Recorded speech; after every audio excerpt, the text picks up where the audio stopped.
Hello everyone. आज के इस वीडियो में आपका स्वागत है। और आज के इस वीडियो में हम आपको यू डबल ई का तीसरा चैप्टर जो है इलेक्ट्रोलाइटिक प्रोसेस, इसका दूसरा पार्ट लेकर आए हैं। पहले पार्ट में हमने आपको शायद 20 या 25 क्वेश्चन बताए थे और शॉर्ट में थ्योरी भी बताया था। इसका दूसरा पार्ट रह गया था, लेकिन आईएमआरई और ड्राइंग को आगे बढ़ाने के चक्कर में पीछे छूट गया। तो इसको आज हम ख़त्म करते हैं। और अब अगला जो इसका वीडियो आएगा वो आएगा आपका इलेक्ट्रिक ड्राइव और इलेक्ट्रिक ट्रैक्शन, क्योंकि ये दोनों चैप्टर बहुत ही इंपॉर्टेंट हैं। और बाकी के बीच के चैप्टर अगर टाइम रहेगा तो बाद में भी ख़त्म कर लेंगे। तो पहले इसमें जो क्वेश्चन बचे हैं ऑब्जेक्टिव उसको देख लेते हैं, इसके बाद हम आगे का चैप्टर देखेंगे। तो जब तक कुछ लोग लाइव जुड़ते हैं तब तक कुछ बात बता देते हैं आपको। देखिए, जो क्वेश्चन आपको गलत लगता है, इसमें जो भी वीडियो बनाते हैं, अगर कोई क्वेश्चन गलत लगता है तो आप लोग उसको कमेंट में मेंशन कर दिया करिए। हम जब फ्री होंगे तो उसका आंसर आप लोगों को टेलीग्राम पर या फिर कमेंट में ही बता देंगे। कभी कभी मिस्टेक हो जाता है, या तो कोई ऑप्शन ही गलत होता है या फिर क्वेश्चन ही गलत हो जाता है। क्योंकि देखिए, जो क्वेश्चन मिलता है वो इंग्लिश में रहता है, तो उसको ट्रांसलेट करने में उसका गलत अर्थ निकल जाता है, तो ऑप्शन भी गलत हो जाता है। तो कोई दिक्कत वाली बात नहीं है, हम उसको टेलीग्राम पर या फिर कमेंट में ही आपको बता देंगे कि इसमें क्या सही है क्या गलत है। और अगर गलत रहता भी है तो हम कमेंट में उसको उसका आंसर जो है पिन कर देंगे, ताकि अगर आप लोग कमेंट देखें तो सबसे पहले वो आंसर आपको दिख जाए कि वीडियो में क्या गलत था। तो चलिए अब हम शुरू करते हैं इस चैप्टर से ऑब्जेक्टिव क्वेश्चन। देखिए, जो लोग पिछला वीडियो इसका देखे होंगे इस चैप्टर का, उनको पता होगा कि हम पिछले चैप्टर में जो वीडियो बनाए थे उसमें लास्ट क्वेश्चन आपका था 20। तो 20 नंबर क्वेश्चन का हम आंसर नहीं बताए थे, आप लोगों से पूछे थे कि chemical formula of rust, rust का केमिकल फार्मूला क्या होता है। तो इसका सही आंसर बता देते हैं। कुछ लोगों ने कमेंट में बताया था इसका सही आंसर। जो इसका सही आंसर है वो ऑप्शन डी करेक्ट है, Fe2O3 कंटेनिंग XH2O। तो इसका चौथा ऑप्शन सही है। अब हम आज के क्वेश्चन से शुरू करते हैं। क्वेश्चन नंबर 21 से स्टार्ट करते हैं। क्वेश्चन नंबर 21 देखते हैं क्या है कि विद्युत अपघटन के नियम का प्रतिपादन किसके द्वारा किया गया था। पहला ऑप्शन है अल्बर्ट आइंस्टीन, दूसरा माइकल फैराडे, तीसरा डी ब्रोगली और चौथा है NOT नॉट, मतलब नन ऑफ दीज, इनमें से कोई नहीं। बहुत ही सिंपल क्वेश्चन है। जो वैद्युत रसायन चैप्टर पढ़ा होगा 12th में, आपको पता होगा कि विद्युत अपघटन का नियम किसने प्रतिपादित किया था। तो इसका आंसर करिए आप लोग। तो देखिए, इसमें जो सही ऑप्शन है वैद्युत अपघटन का नियम जो होता जो है माइकल फैराडे ने प्रतिपादन इसका किया था। अब हम अगला क्वेश्चन देखते हैं। हमारा अगला क्वेश्चन है कि रासायनिक अपघटन में प्रयुक्त होने वाले धनात्मक इलेक्ट्रोड को क्या कहा जाता है। पहला ऑप्शन है आयनीकृत प्लेट, दूसरा है एनोड, तीसरा है कैथोड और चौथा है इनमें से कोई नहीं। क्वेश्चन फिर से रिपीट करते हैं कि रासायनिक अपघटन में प्रयुक्त धनात्मक इलेक्ट्रोड को क्या कहते हैं। तो देखिए, इसमें जो सही ऑप्शन है आपका धनात्मक इलेक्ट्रोड को हम एनोड कहते हैं। दूसरा ऑप्शन इसमें करेक्ट है। अब हम अगला क्वेश्चन देखते हैं। हमारा क्वेश्चन नंबर 23 है। क्वेश्चन नंबर 23 क्या कर रहा है कि फैराडे के प्रथम नियम का गणितीय रूप होगा। पहला ऑप्शन है M = Z × Q, M = Z × I × T, तीसरा है A&B और चौथा है M = IT। तो आप फैराडे के प्रथम नियम का गणितीय स्वरूप क्या होगा, इसका आंसर बताइए आप लोग कि फैराडे के प्रथम नियम का गणितीय रूप क्या होगा। देखिए, इसमें जो सही है ऑप्शन वो आपका, इसमें देखिए पहला ऑप्शन तो सही ही है कि M = Z Q, आप जानते हैं फैराडे का ये प्रथम नियम है। अब देखिए Q जो होता है I × T होता है, ये आपने पढ़ा होगा। तो अब तीसरा ऑप्शन इसमें इसलिए सही है A&B। अभी देखिए दूसरा ऑप्शन जो है, देखिए आप यहाँ पे M = Z × IT है, इसलिए इसमें आपका तीसरा ऑप्शन जो है वो करेक्ट है। अब हम अगला क्वेश्चन देखते हैं। अगला क्वेश्चन है क्वेश्चन नंबर 24 कहा है कि धातुओं पर संक्षारण का प्रभाव किन कारणों से होता है। पहला ऑप्शन है वायुमंडलीय प्रभाव के कारण, दूसरा है पानी में डूबे रहने के कारण, तीसरा है धातुओं की प्रकृति के कारण, चौथा है ऑल ऑफ एबव। तो जल्दी से इसका आंसर बताइए। धातुओं पर संक्षारण जो जंग लगता है उसका प्रभाव किन कारणों से होता है। देखिए, इसमें तीनों ही ऑप्शन सही हैं। तीनों ही ऑप्शन जो है मतलब कि वायुमंडलीय प्रभाव के कारण, पानी में डूबे रहने के कारण, धातुओं की प्रकृति के कारण। तीनों ही ऑप्शन सही है, इसलिए इसमें आपका चौथा ऑप्शन जो है वो करेक्ट है। अब हम अगला क्वेश्चन देखते हैं। हमारा क्वेश्चन नंबर 25 है। क्वेश्चन नंबर 25 कर रहा है कि इलेक्ट्रोप्लेटिंग कहते हैं। पहला ऑप्शन है इलेक्ट्रोफिलिंग प्रोसेस, दूसरा है इलेक्ट्रोकेमिकल प्लेटिंग, तीसरा है इलेक्ट्रोग्रेडिंग और चौथा है मेटल डिपोजिशन। तो जल्दी से इसका आंसर करिए आप लोग। ये चैप्टर का मेन टॉपिक ही है इलेक्ट्रोप्लेटिंग।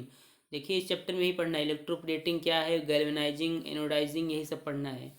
तो आप बताइए इलेक्ट्रोप्लेटिंग क्या कहते हैं। इसमें देखिए जो ऑप्शन सही है आपका दूसरा ऑप्शन सही है, electroplating is also known as electrochemical plating. अब हम अगला क्वेश्चन देखते हैं। अगला क्वेश्चन हमारा क्वेश्चन नंबर 26 कहा है कि इलेक्ट्रोप्लेटिंग का कार्य सिद्धांत किस सिद्धांत पर आधारित है। पहला ऑप्शन है न्यूटन लॉ, दूसरा ओम लॉ, तीसरा फैराडे लॉ, चौथा है किरचॉफ लॉ। तो बताइए जल्दी से इलेक्ट्रोप्लेटिंग का कार्य सिद्धांत किस पर आधारित है। इसमें जो सही ऑप्शन है आपका वो है फैराडे लॉ।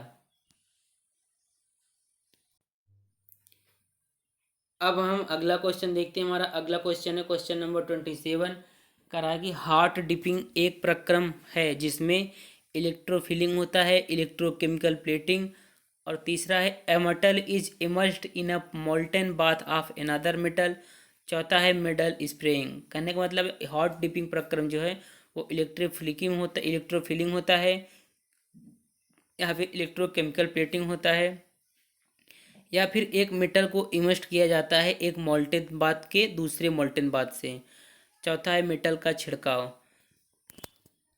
देखिए इसमें जो सही ऑप्शन है वो तीसरा ऑप्शन सही है।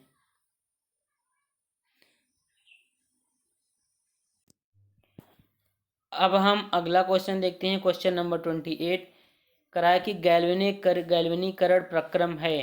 पहला ऑप्शन है इलेक्ट्रो रासायनिक प्लेटिंग, दूसरा है इलेक्ट्रो प्लेटिंग, तीसरा है ए और बी, चौथा है NOT मतलब नन ऑफ दीज।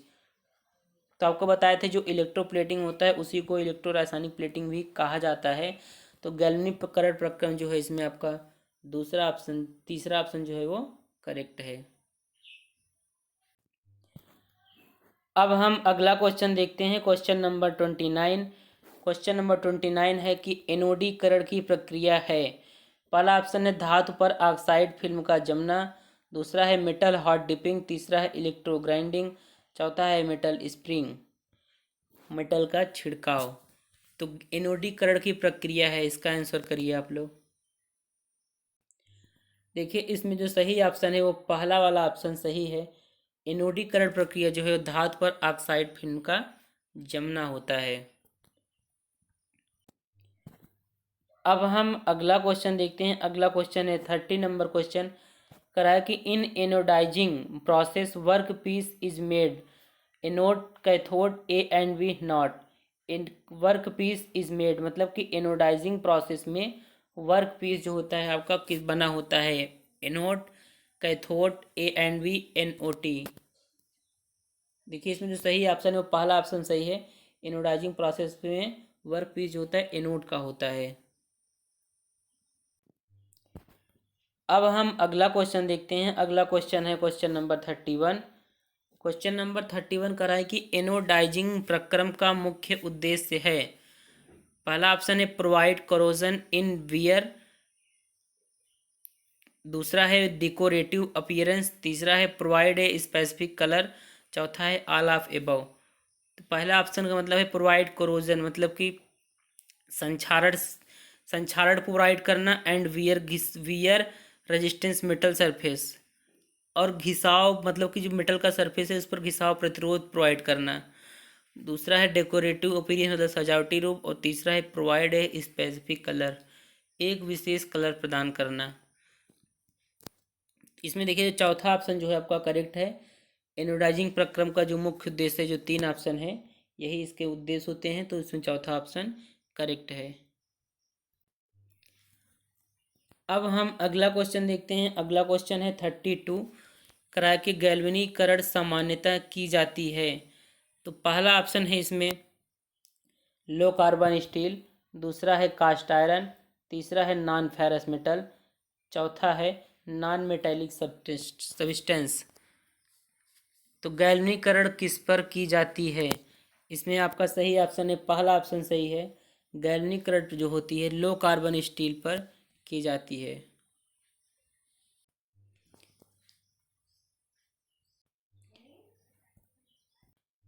अब अगला क्वेश्चन देखते हैं। अगला क्वेश्चन है galvanisation is the deposition of zinc on iron. दूसरा ऑप्शन है deposition of tin on iron. तीसरा ऑप्शन है deposition of copper on iron. और चौथा ऑप्शन है deposition of aluminium on iron. तो इसका सही आंसर जो होगा आपका गैल्वेनाइजेशन जो होता है, डिपोजिशन होता है आयरन पर क्या जिंक का डिपोजिशन किया जाता है, उसे गैल्वेनाइजेशन बोलते हैं। तो पहला जो है इसमें सही है। अब इलेक्ट्रोलाइटिक प्रोसेस से जो क्वेश्चन था वो ख़त्म हो गया। अब हम कुछ क्वेश्चन देख लेते हैं आपके प्रीवियस चैप्टर पर आधारित। तो इसका पहला क्वेश्चन देखते हैं। पहला क्वेश्चन है निम्न में से किस रंग में नीले और पीले रंग के बीच तरंगदैर्घ्य होती है? पहला ऑप्शन है बैगनी, दूसरा नारंगी, तीसरा लाल, चौथा हरा। तो किस रंग में नीले और पीले रंग के बीच तरंगदैर्घ्य होती है? इसका आंसर करिए आप लोग। देखिए इसका जो सही ऑप्शन है वो चौथा ऑप्शन सही है। नीले और पीले रंग के बीच हरा रंग होता है, उसकी तरंगदैर्घ्य होती है। अब हम अगला क्वेश्चन देखते हैं। अगला क्वेश्चन है क्वेश्चन नंबर 2। कह रहा है कि प्रकाश का रंग निर्भर करता है। पहला ऑप्शन है प्रकाश के वेग पर, दूसरा आवृत्ति पर, तीसरा तरंगदैर्घ्य पर, चौथा है दोनों बी और सी। तो जल्दी से इसका आंसर करिए। बहुत ही इजी क्वेश्चन है कि प्रकाश का रंग निर्भर करता है। देखिए इसमें जो सही ऑप्शन है आपका वो चौथा ऑप्शन सही है, क्योंकि प्रकाश का रंग जो होता है आवृत्ति और तरंगदैर्घ्य पर निर्भर करता है। अब हम अगला क्वेश्चन देखते हैं। अगला क्वेश्चन है क्वेश्चन नंबर 3। कह रहा है कि जब सोडियम लैंप वाष्प लैंप को ऑन किया जाता है तो प्रारंभ में उसका रंग कैसा होता है? लाल, गुलाबी, पीला, नीला। जल्दी से इसका आंसर करिए कि सोडियम वेपर लैंप को जब स्टार्टिंग में ऑन किया जाता है तो इसका रंग कैसा होता है? देखिए इसमें जो सही ऑप्शन है वो है गुलाबी। जब सोडियम वाष्प लैंप को ऑन करते हैं तो स्टार्ट में इसका रंग गुलाबी होता है, उसके बाद इसका कलर बदल जाता है।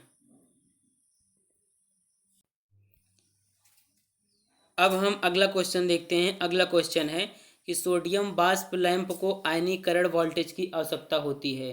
मतलब सोडियम वेपर लैंप जो है उसके आयनीकरण के लिए कितने वोल्टेज की आवश्यकता होती है? इसका जो सही ऑप्शन होगा आप देखिए, ऑप्शन देखिए 5 volt, 20 volt, 50 volt, 100 volt.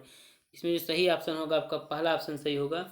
Sodium वाष्प लैंप के आयनीकरण वोल्टेज जो होता है 5 वोल्ट होता है।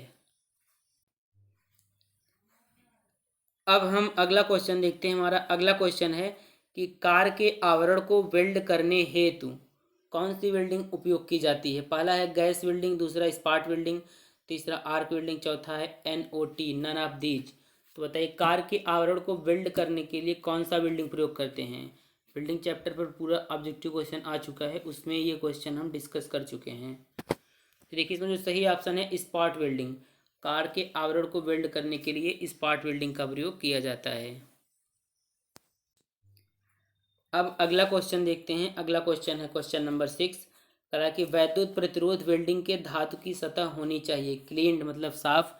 दूसरा है लिब्रिकेटेड मतलब लिब्रिकेशन होना चाहिए। तीसरा है मॉइस्चर मतलब नमी। चौथा है रफ मतलब खुरदुरा। तो इसका आंसर करिए कि वैद्युत प्रतिरोध वेल्डिंग इलेक्ट्रिक रेजिस्टेंस वेल्डिंग जब किया जाता है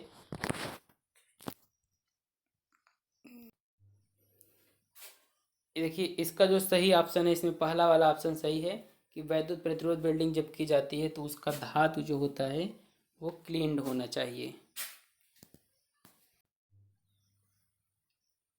अब आज के इस वीडियो में इतना ही क्वेश्चन।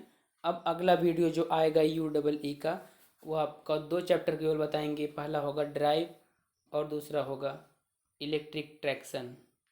तो अब आपका अगला वीडियो जो आज का आएगा वो आएगा रात को 9 बजे। वो आपको पावर वायरिंग पर उसको बताएंगे जो भी ऑब्जेक्टिव क्वेश्चन होंगे। तो अब मिलते हैं अगले वीडियो में।